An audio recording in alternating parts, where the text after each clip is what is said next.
Hello everyone, welcome to Civil Step. तो आज 8 अक्टूबर के करंट अफेयर्स हम लोग डिस्कस करने जा रहे हैं। तो जैसे कि आप लोगों को पता ही है, नए एस्पिरेंट्स जो हैं उनको मैं बता देती हूँ। सिविल स्टैप आपके लिए ऑनलाइन ऑफलाइन दोनों ही तरह के कोर्सेज लेके आया है। HS, NT, अलाइड और भी बहुत सारे गवर्नमेंट एग्जाम्स जो HPPSC कंडक्ट कराता है, इन सभी कोर्सेज को एक्सप्लोर करने के लिए आप सिविल स्टैप नाम की ऐप डाउनलोड कर सकते हैं, प्लस गिवन नंबर पे कॉन्टैक्ट कर सकते हैं। ठीक है जी। मेन से रिलेटेड कुछ कोर्सेज हैं जो आप लोग यहाँ पे देख सकते हैं। दिसंबर जनवरी तक इजीली आप लोग इनको अवेलेबल है आपके लिए और आप लोग इनको प्रैक्टिस कर सकते हैं। राइट, तो यहाँ पे HPG के स्पेसिफिक कंपोनेंट भी आप देखते हैं। मेंस के लिए हिमाचल ज्ञान दर्शन बुक आपके पास है, जो कंटेंट मेंस का सिलेबस वाइज HPG का करना चाहते हैं, और रिकॉर्डेड फॉर्म में लेक्चर्स भी अवेलेबल है मेंस के लिए। ठीक है, तो कल हमारा होमवर्क क्वेश्चन जो था वो आपका था the coral triangle is often called the. तो यहाँ पे आपका करेक्ट आंसर था बी। तो काफ़ी कम बच्चों ने आंसर किया है इसका करेक्टली का आंसर ही काफ़ी कम बच्चों ने किया है। देख सकते हैं आप लोग अपने अपने नाम जिन्होंने आंसर किया है। Very good very good. ठीक है जी, सेकंड पेज पे देख सकते हैं। तो यहाँ पे भी काफ़ी बच्चे हैं जिन्होंने नहीं आंसर किया है। थर्ड पेज पे भी आप देख सकते हैं, कुछ नए नाम आपको यहाँ देखने को मिल रहे हैं। अच्छा, यहाँ समीक्षा डबल हो गया है। ठीक है, समीक्षा ने आंसर किया है, तो यहाँ वाला नाम कंसिडर करना है, हाईलाइटेड वाला नहीं है। ठीक है जी, चलिए तो अब मूव करेंगे हम आज के पहले करंट अफेयर्स की तरफ। 8 अक्टूबर है, तो इम्पोर्टेंट डे जो आज है वो है आपका इंडियन एयरफोर्स डे। ठीक है, तो army day, navy day, air force day, ये आपके इम्पॉर्टेंट डेज हैं जो हमारी मिलिट्री फोर्सेस से रिलेटेड हैं। तो रिलेटेड डेज आप मुझे कमेंट सेक्शन में ज़रूर बताएंगे। एयरफोर्स डे है आपका 8 अक्टूबर को, ऐसे ही आपका आर्मी डे, नेवी डे या फिर आर्मी फ्लैग डे, तो इस तरह के जो भी डेज आपके डिफेंस फोर्सेस से रिलेटेड है वो आप मुझे बताओगे। राइट, तो यहाँ पे आपका जो है aim to commemorate establishment of Indian Air Force. 8 अक्टूबर के दिन 1932 यानी आज़ादी से पहले आपके इंडियन एयरफोर्स का गठन हुआ था। उसी को मनाने के लिए यहाँ पे हर साल आपका सेलिब्रेशन होती है। राइट, तो यहाँ पे ऑफ कोर्स जो आपके इंडियन एयरफोर्स में आपके जो प्रोफेशनल्स हैं, ऑफिसर्स हैं, उनकी आपकी ब्रेवरी को, आपका जो उनके प्रोफेशनलिज्म है या फिर सेक्रीफाइसेस है, उनको सराहने के लिए, ऑनर करने के लिए आपका ये डे ऑब्जर्व किया जाता है।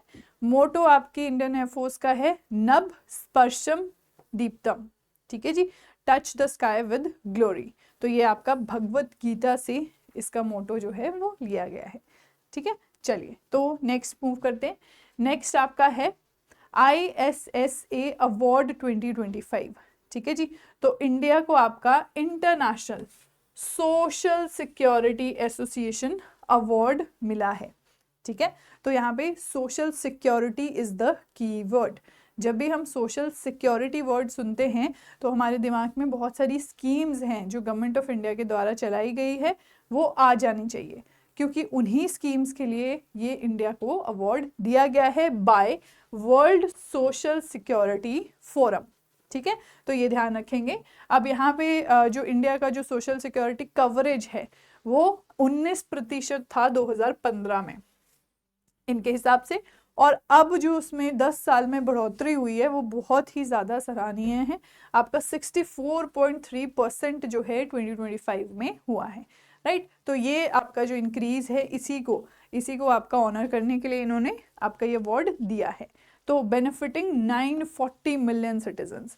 अब देखो इंडिया की जो सोशल सिक्योरिटी है उसमें क्या क्या कंपोनेंट्स हैं, उसके कुछ कंपोनेंट्स यहाँ पे आपके लिए है ताकि आपको आइडिया भी हो। तो सबसे पहले आपका सिंप्लीफाइड लेजिस्लेशन, जो आपके बहुत ही ऐसे लॉज होते हैं ना कि एक तो आउटडेटेड हो जाते हैं या फिर आज़ादी के पहले बने हैं, अब इम्पोर्टेंस कम हो जाती है।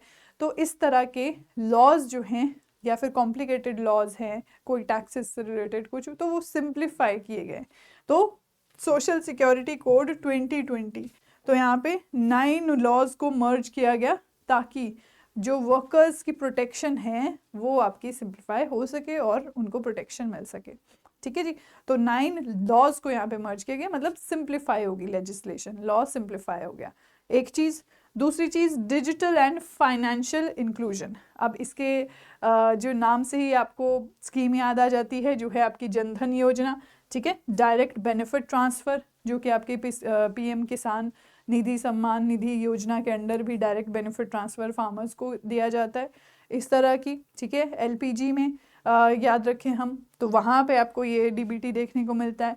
फिर सपोर्ट फॉर इनफॉर्मल वर्कर्स, ठीक है जी, तो यहाँ पे ई श्रम पोर्टल, अटल पेंशन योजना, पीएम विश्वकर्मा योजना, इस तरह की योजनाएं जो हैं वो भारत सरकार लेके आई है।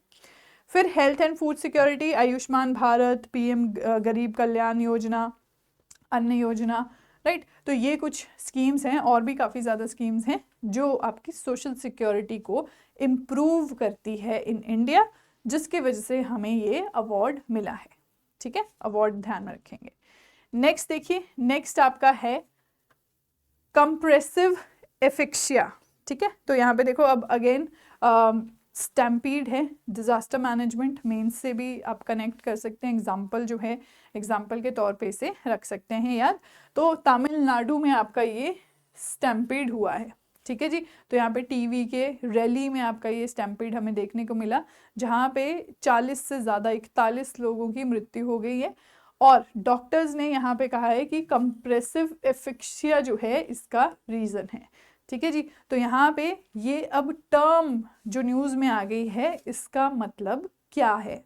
स्टैम्पीड का आइडिया सभी को है कि भगदड़ मच जाती है बहुत ज़्यादा भीड़ वाले क्राउडेड प्लेसेस में, उसकी वजह से बहुत ज़्यादा जाने भी जाती है, लोग इंजर भी होते हैं, राइट। अभी रिसेंट यहाँ पे इंडिया में कुंभ स्टैम्पीड भी हमने देखा, कुंभ में जो हुआ है, राइट। तो आए दिन जो लार्ज गैदरिंग्स होती है वहाँ पे ऐसे स्टैम्पीड हमें देखने को मिलते हैं। अब एफिक्सिया क्या है, condition where body fails to get adequate oxygen, ठीक है जी। तो अब आप लोगों को आइडिया है कि ऑक्सीजन कितना ज़्यादा इम्पॉर्टेंट है। अगर इस क्राउडेड एरिया पे ऑक्सीजन रिक्वायर्ड नहीं मिले इंसान को, ठीक है, स्टैम्पीड के दौरान, तो आपका मृत्यु भी हो सकती है, या बेहोश तो हो सकते हैं, बट वर्स्ट केस में मृत्यु भी हो सकती है, ठीक है जी। प्रोसेस देखिए, लंग्स जो हैं वहाँ पे आपका ऑक्सीजन सप्लाई जो है वो हिंडर हो जाता है, राइट। और कार्बन जो बाहर कार्बन डाइऑक्साइड छोड़नी है वो आपका रुक जाता है प्रोसेस। इसकी वजह से ब्लड में जो ऑक्सीजन लेवल्स हैं वो आपके कम हो जाते हैं। देखिए, अब ये कांस्टेंट प्रोसेस है, आपका सांस लेना कांस्टेंट प्रोसेस है बॉडी में, आपका ऑक्सीजन लेवल जो है वो बनाए रखने के लिए, लेकिन यहाँ पे वही हिंडर हो गया प्रोसेस, तो आपका अनकॉन्शियसनेस और डेथ को ये लीड करता है। अब कंप्रेसिव एफिक्सिया क्या है, ये खाली एफिक्सिया था। कंप्रेसिव एफिक्सिया में physical asphyxia caused by external pressure, ठीक है, ऑन चेस्ट, या फिर ये इस एरिया में जैसे अब बहुत भीड़ होती है तो यहाँ पे जो है चेस्ट दबती है, या फिर कोई नीचे गिर गया, तो इस तरह से आपके चेस्ट एरिया जो है वो आपका सांस नहीं ले पाता या नहीं एक्सपेंड होने की जगह है, तो इसको कंप्रेसिव एफिक्सिया कहते हैं। अब आपको पता है कि जब हम रेस्पिरेटरी सिस्टम जो हमारा है ब्रीद करते हैं, लंग्स आपके क्या होते हैं, आपके एक्सपैंड करते हैं और कॉन्ट्रैक्ट करते हैं, तो उसको थोड़ा स्पेस चाहिए, तो जो उसको नहीं मिलता, ठीक है जी। तो इसीलिए कॉमन कॉज कंप्रेसिव नाम में ही आपको देखने को मिला है, जब कंप्रेस हो गया आपका चेस्ट एरिया। तो क्राउड क्रशेस, जब बहुत ज़्यादा भीड़ है तो अब छाती दबी है, तो यहाँ पे कोलैप्स्ड स्ट्रक्चर्स, अगर कोई ऊपर से आपके जो है मलबा गिर गया, ऐसे स्ट्रक्चर गिर गए।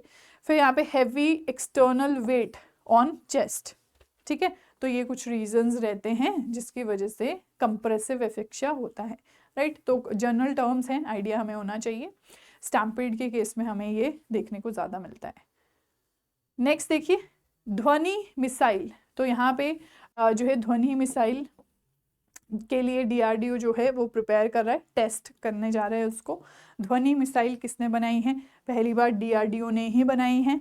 किस तरह की है मिसाइल है, हमें आइडिया हो गया है, हाइपरसोनिक ग्लाइड व्हीकल मिसाइल है ये। रेंज आप देख सकते हैं 6000 से 10,000 किलोमीटर इसकी रेंज है, और आपका लैंड बेस्ड और मैरीटाइम टारगेट्स को ये विद हाई प्रिसीजन हिट कर सकता है, ठीक है जी। तो यहाँ पे ये दो चीज़ें आपको देखने को मिलती है। फिर नेक्स्ट आपका है Nishad and Simran win gold eight para athletics world, ठीक है। तो यहाँ पे आपके पैरा एथलीट्स हैं दो, निषाद कुमार, जिनको पहले भी आपने लास्ट ईयर भी इनका नाम सुना होगा, और सिमरन शर्मा, ठीक है। अब यहाँ पे ये ध्यान रखना है कि पैरा एथलीट्स हैं ये, तो इन्होंने आपका जो है मेडल, गोल्ड मेडल्स जीते हैं न्यू दिल्ली में वर्ल्ड पैरा एथलेटिक चैंपियनशिप में, ठीक है जी। निषाद कुमार ने गोल्ड जीता है आपके मेंस हाई जंप में, और आपके सिमरन शर्मा ने जीता है विमेंस 100 मीटर। अब यहाँ पे देखो सबसे इम्पॉर्टेंट चीज़ जो है हमारे इस तरह के स्पोर्ट्स में कि हमें प्लेयर्स का नाम, स्पेसिफिकली जो हमारे पैरा एथलीट्स हैं उनका एटलीस्ट नाम आइडिया होना चाहिए कि कौन सा स्पोर्ट खेलते हैं क्या है।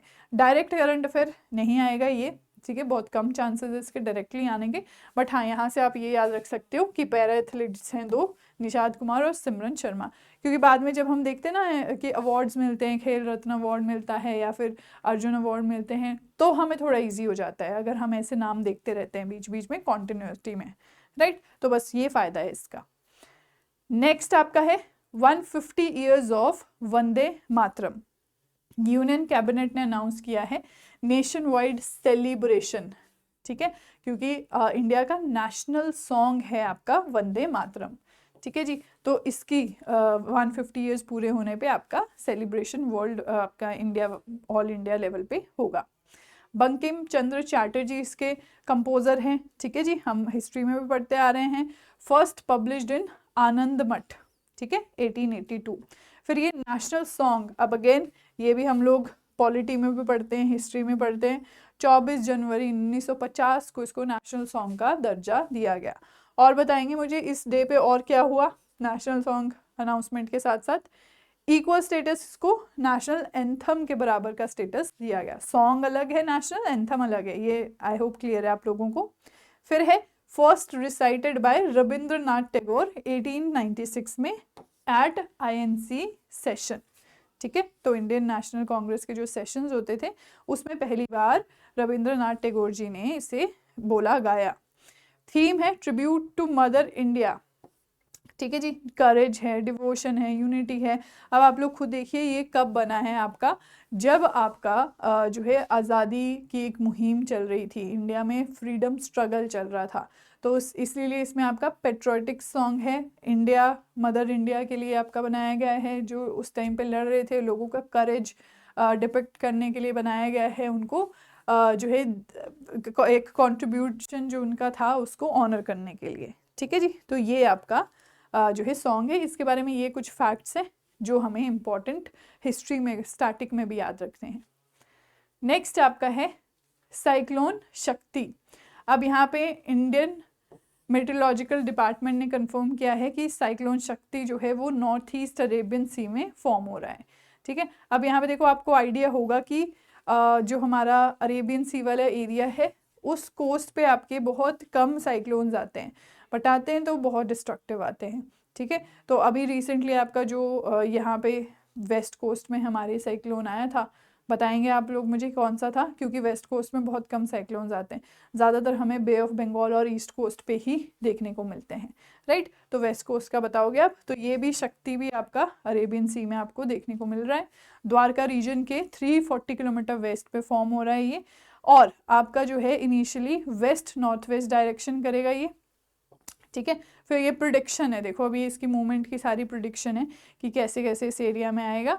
अब ये सिवियर साइक्लोनिक स्टॉर्म आपका 4 अक्टूबर तक बन सकता है, ये इसकी प्रिडिक्शन थी, ठीक है। तो ये ध्यान रखेंगे हम। अब अगेन यहाँ पे थोड़ा सा रोल ऑफ आपका स्पेस टेक्नोलॉजी भी हम देखते हैं, सैटेलाइट्स भी देखते हैं, क्योंकि यहाँ पे आपका ये सारी जो इन्फॉर्मेशन है हमें सैटेलाइट के डाटा से मिल रही है, ठीक है। तो इसी को हम डाटा भी कहते हैं, आपका रिमोट सेंसिंग डाटा या अर्थ ऑब्जर्वेशन डाटा या ओशियोनोग्राफिक डाटा जो हमें यहाँ से मिल रहा है।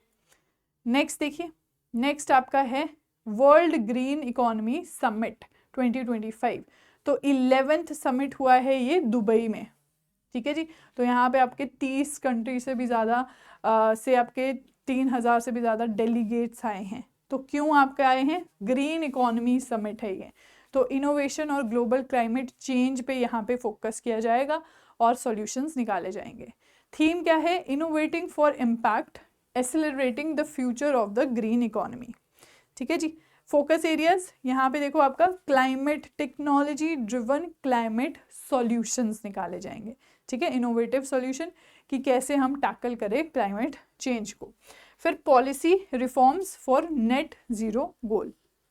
अब रोल देखो यहाँ पे स्मॉल एंड मीडियम एंटरप्राइजेस का क्या हो सकता है, सस्टेनेबल इनोवेशन पे। तो इस तरह की जो चीज़ें हैं वो यहाँ डिस्कस की जाएगी। बेसिकली एक ब्रेन स्टॉर्मिंग समिट आप इसे कह सकते हैं, जहाँ से डिफरेंट आउटकम्स जो हैं वो आ सकते हैं बेस्ड ऑन आपका दीज थीम्स, राइट।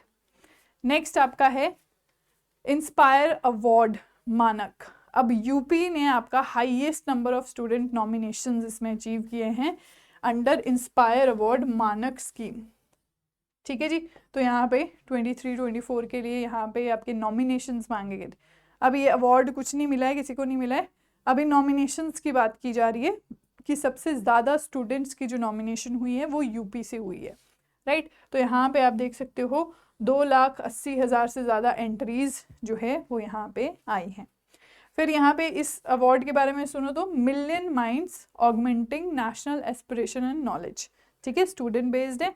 अब department of science and technology, दोस्त कहते हैं हम जिसे, दोस्त ने आपका ये इम्प्लीमेंट किया है। टारगेट ग्रुप से 6th क्लास से 12th क्लास के स्टूडेंट, ठीक है जी। तो यहाँ पे आपका original ideas, creativity, scientific innovation, basically वही है कि आपने हमारी जो फंडामेंटल ड्यूटीज़ है उसमें भी देखा होगा, डीपीएसपी में भी सुना होगा कि आपका साइंटिफिक टेम्पर जो है वो बच्चों में लेके आना है, राइट। इसलिए अटल टिंकरिंग लैब्स भी आपने देखी है। तो वही आपका इसका भी ऑब्जेक्टिव है कि इतने सारे स्टूडेंट्स इसीलिए यहाँ पे नॉमिनेट किए जा रहे हैं। हाईएस्ट यूपी से, हाईएस्ट नंबर ऑफ स्टूडेंट्स, तो यहाँ पे ये 6 से लेकर 12 तक के क्लासेस के बच्चों को आपका सिलेक्ट किया जा रहा है, नॉमिनेट किया जा रहा है, ठीक है जी। चलिए, तो ये थे हमारे आज के करंट अफेयर्स। नेक्स्ट हमारे एमसीक्यूज आप देखते हैं। सबसे पहला एमसीक्यू आपका है Indian air force is celebrated every year on 26 जनवरी, 8 अक्टूबर, 4 दिसंबर, 15 अगस्त। तो जैसे मैंने आपको कहा कि बाकी डेज आप मुझे बताओगे रिलेटेड टू डिफेंस, तो इसके साथ ही आप मुझे बता सकते हो। और जिन्होंने लाइक नहीं किया सेशन को ज़रूर लाइक करते जाए, जो आंसर नहीं दे रहे कमेंट सेक्शन में ज़रूर आंसर करते जाए, राइट। तो देखो ये 3-4 महीने ही मुश्किल होते हैं हमारे कंसिस्टेंसी बनाने में, तो कोशिश करो यहाँ पे आप थोड़ी कोशिश करो, ठीक है। और मैं आपके लिए थोड़ी मोटिवेशन लाती रहती हूँ ताकि आप लोग जो है बनाए रखे ये अपना मोमेंटम, और इन 3-4 महीनों में ही डिफरेंस होता है। जो अगले साल पेपर क्लियर करते हैं ना, वो इसी टाइम को कैश करते हैं। चलिए, करेक्ट आंसर है आपका बी, ठीक है, इजी है, 8 अक्टूबर। नेक्स्ट देखिए, India received ISSA award 2025 for, क्यों मिला है इंडिया को award? Social security expansion, defence cooperation, environmental protection या फिर टेक्नोलॉजिकल इनोवेशन। तो यहाँ पे आपको करेक्ट ऑप्शन चूज करना है। 10 सेकेंड्स ले लीजिए और करेक्ट आंसर दीजिए।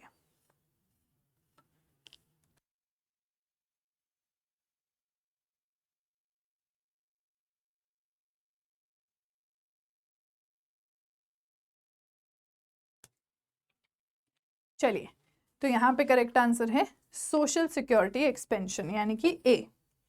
नेक्स्ट आपका है compressive asphyxia is primarily caused by lung infection, external pressure on chest, dehydration, carbon monoxide poisoning. अब ये क्यों होता है? देखो सिंपल सी चीज़ है, अगर आपने खाली रीड भी किया होगा, समझा भी होगा, तो भी आपको यहाँ पे इजीली आंसर आ जाएगा, ठीक है जी। तो करेक्ट आंसर है B, external pressure on chest. Next आपका है the Dhvani missile being developed by DRDO is a subsonic cruise missile, surface to air missile, ballistic missile या हाइपरसोनिक ग्लाइड व्हीकल। क्या है ये आपका ध्वनि मिसाइल?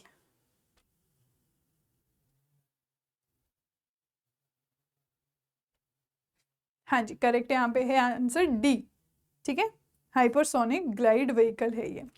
फिर है Nishad Kumar one gold in which event at 2025 para athletics world? Long jump, discus throw, high jump, 100 metre sprint. हाँ जी, तो यहाँ पे इवेंट आपसे पूछा गया है, किस इवेंट पे मिला है ये आपको बताना है। चलिए, करेक्ट आंसर है सी, हाई जंप। अब नेक्स्ट देखिए, नेक्स्ट आपका है कंसिडर द फॉलोइंग स्टेटमेंट। पहली, Vande Mataram was declared the national song on 24 January 1950। Second, it was published in the book Anand Math in 1882। Third है, the song was compose by Rabindranath Tagore. Correct यहाँ पे आपको options choose करने हैं, स्टेटमेंट सिलेक्ट करनी है, ध्यान से देख के आंसर कीजिए।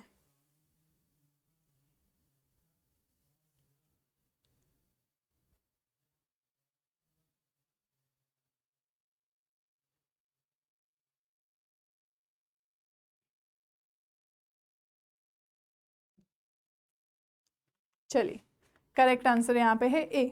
तो यहाँ पे कंपोज्ड बाय रविंद्रनाथ टैगोर नहीं है, ठीक है जी। हाँ जी, तो किसने कंपोज किया है बताएंगे कमेंट सेक्शन में। नेक्स्ट आपका है cyclone Shakti formed over which sea? Bay of Bengal, Arabian Sea, Andaman Sea, Laccadive Sea. ठीक है, तो यहाँ पे आप देखो, आपको आइडिया है कि ये एक डिफरेंट आपका जो है वो साइक्लोन है जो कि आपका एक स्पेसिफिक एरिया में बना है, राइट। तो यहाँ पे इसीलिए आपसे ये क्वेश्चन पूछा गया है।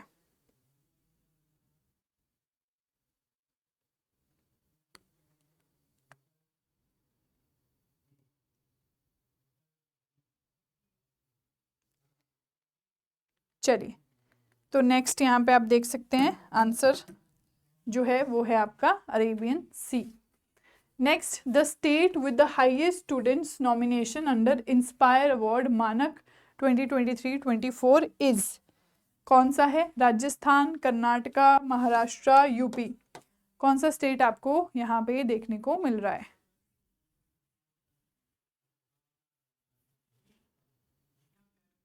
हाँ जी, D is the correct answer.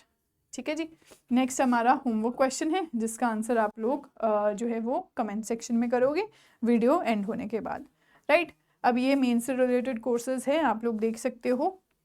जिन लोगों को अभी मेंस की तैयारी थोड़ी बहुत पहुंच गए हैं, तो प्रीलिम्स की थोड़ी बहुत कर ली है, बेसिक्स कर लिए हैं, वो ज़रूर कुछ ना कुछ आंसर राइटिंग करना शुरू कर दो अगर नेक्स्ट ईयर का आप अटेम्प्ट सोच रहे हो। ठीक है, नेक्स्ट ईयर प्रीलिम्स के बाद मेंस की कोई तैयारी नहीं होती, प्रीलिम्स से पहले ही मेंस की तैयारी होती है, इतना ध्यान रखना।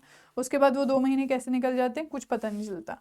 यहाँ पे आपको हिंदी इंग्लिश में दोनों ही लैंग्वेजेस में ये फाइल टेलीग्राम चैनल पे मिल जाएगी, यहाँ से आप लोग डाउनलोड कर सकते हैं। ठीक है जी, अब चलिए न्यूज़पेपर सेक्शन की तरफ बढ़ते हैं।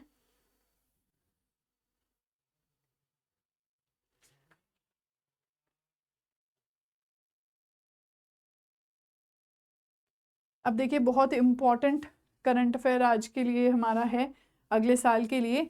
अब नोबेल प्राइज़, हर बार आपके जो नोबेल प्राइजेज हैं वो आपको याद रखने ही पड़ते हैं, आते हैं एग्ज़ाम में पूछे जाते हैं, तो ये जो है साथ साथ में ही याद होते हैं। एक साथ आप अगर अगले साल करने की कोशिश करोगे तो नाम नहीं याद रहते क्योंकि फॉरेन नेम्स होते हैं हमारे लिए, राइट। तो trio wins physics Nobel prize for building device that demonstrates quantum tunnelling. ठीक है जी, तो जॉन क्लार्क, आपका Michael H Devoret, John M Martinis, इन तीनों ने फिजिक्स का नोबेल प्राइज जीता है, राइट। तो अब आपका सारे नोबेल प्राइजेस जैसे जैसे आएंगे वैसे वैसे याद रखना है, अभी फिजिक्स वाला ध्यान रखो। नेक्स्ट देखिए, नेक्स्ट आपका है हिंदू में geography, what is a super moon. अब देखो, ये काफ़ी बार हम कर भी चुके हैं, जब भी सुपर मून होता है हम लोग देखते ही हैं। अब यहाँ पे अपोजी और पेरिजी का कॉन्सेप्ट आपको ज़रूर पता होना चाहिए। अपोजी इज व्हेन आपका मून क्लोजेस्ट है टू अर्थ। ठीक है, मून जो अर्थ के अराउंड ऑर्बिट करता है वो क्लोजेस्ट डिस्टेंस पे है, नियरेस्ट डिस्टेंस पे है। अपोजी आपका फारदेस्ट डिस्टेंस है, पेरिजी नियरेस्ट डिस्टेंस है। ठीक है, तो जब आपका नियरेस्ट डिस्टेंस पे आता है तो आपका सुपर मून हमें देखने को मिलता है। ठीक है जी, जब व्हेन अ फुल मून और न्यू मून कोइंसाइड्स विद आपका मून्स क्लोजेस्ट अप्रोच, पेरिजी और आपका फुल मून या न्यू मून हो तो आपका ये सुपर मून कहलाता है। तो सिंपल डेफिनेशन है जो आप ध्यान रख सकते हो। नेक्स्ट हिंदू में है आपका why Indian capital needs to invest domestically. Again GS3 economy से रिलेटेड आर्टिकल है, तो थोड़ा गो थ्रू कर सकते हो आप इसे, ज़्यादा ध्यान मतलब इस पे देना है, फैक्ट्स पे ज़्यादा ध्यान नहीं देना, कॉन्सेप्ट समझने में ज़्यादा ध्यान देना है इस पोर्शन में। नेक्स्ट आपका है हिंदू में it's time for Maoist to lay down arms. ठीक है। अब अगेन ये सिक्योरिटी का, इंटरनल सिक्योरिटी का हमारा जो है वो आर्टिकल है, तो बहुत ज़्यादा रेलेवेंट नहीं है हमारे लिए, बट हाँ आपको मुद्दे पता होने चाहिए। जैसे आपका नक्सलिज्म है, माओइस्ट हैं, राइट, नॉर्थ ईस्ट में है उल्फा सुल्फा, तो वो आइडिया होना चाहिए। अब लास्ट आर्टिकल है ट्रिब्यून में, the sir creek story of a chance missed, right. अब यहाँ पे देखो अगेन सर क्रीक आपका न्यूज़ में है ही काफ़ी दिनों से, तो ये डिस्प्यूट एटलीस्ट हमें बताना चाहिए, ये इंडिया पाकिस्तान रिलेशन के अंडर भी आता है, क्योंकि आप जब भी एक कंट्री के साथ इंडिया का रिलेशन डिस्कस करते हो तो क्या डायनामिक्स हैं, क्या डिस्प्यूट्स हैं, वो हम अलग अलग से लिखते हैं, तो ये भी आपको उसके अंडर आता है। तो ज़रूर इसको यहाँ पे ध्यान से रीड कीजिए अगर आपने पहले नहीं देखा है, और आइडिया होना चाहिए कि आखिर ये डिस्प्यूट है क्या, आपको कभी दिखे तो आपको पता होना चाहिए, स्टोरी किसी को बता सको आप, तो इतना आपको इसे करना है, राइट। तो ये न्यूज़पेपर हाईलाइट आपका अपलोड हो जाएगा, कमेंट सेक्शन में पिन हो जाएगा, वहाँ से आप लोग देख सकते हैं, ठीक है जी। चलिए तो एंड करते हैं यहीं पे अपने आज की क्लास, कल सुबह मिलेंगे 9 बजे। Thank you so much and have a nice day.